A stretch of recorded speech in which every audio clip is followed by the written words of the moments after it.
안녕하십니까, 이동환 TV입니다. 오늘은 인간은 건너가는 밧줄과 같다는 이야기를 하고자 합니다. 구독 꼭 눌러주시기 바랍니다.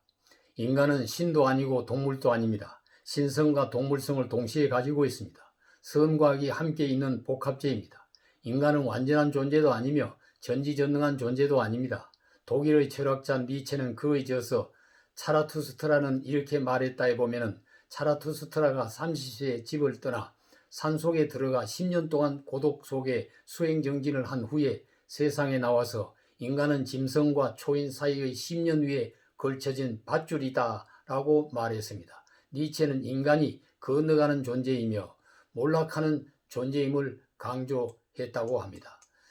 불교 반야신경의 반야바라 밀다의 뜻은 지혜가 피안에 도달한다는 수행을 통한 궁극적인 완성을 의미합니다. 마지막의 아제 바라 아제는 가자 피안의 세계로 건너가자는 뜻이 담겨 있습니다. 인간과 세상이 불완전하고 고통스러운 바다이기 때문에 저 언덕을 향해 건너가야 한다는 것입니다. 인간이 깊은 연못 위에 놓인 밧줄을 붙들고 짐승의 세계인 이쪽에서 초인의 세계인 저쪽으로 건너가다가 밧줄을 놓으면 천길 10년으로 떨어지게 되고 맙니다. 인간의 생명 현상이 자연의 티끌로 흩어지고 말게 되는 것입니다.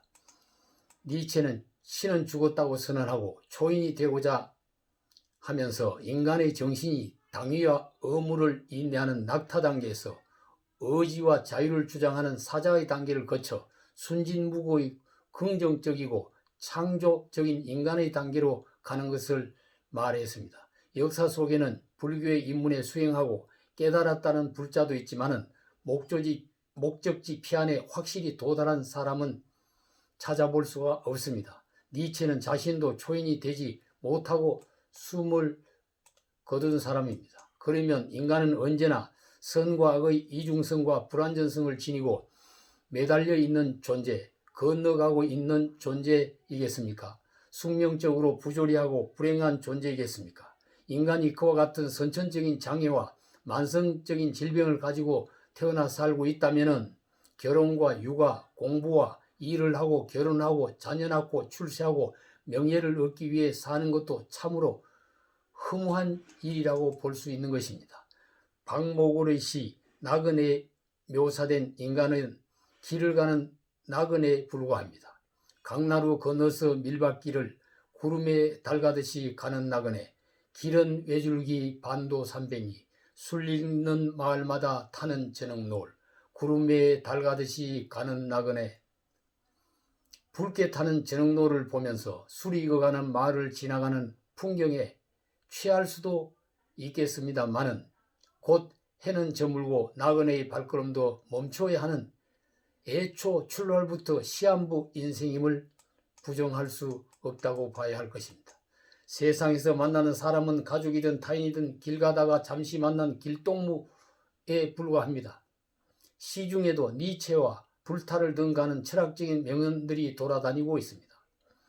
50이 되면 화장한 사람이나 안 한 사람이 똑같고, 60이 되면 배운 사람이나 배우지 못한 사람이 똑같고, 70이 되면 돈 있는 사람이나 돈 없는 사람이 똑같고, 80이 되면 높은 사람이나 낮은 사람이 똑같고, 90이 되면 집에 누워있는 사람이나 산에 누워있는 사람이 똑같다고 말을 하고 있습니다.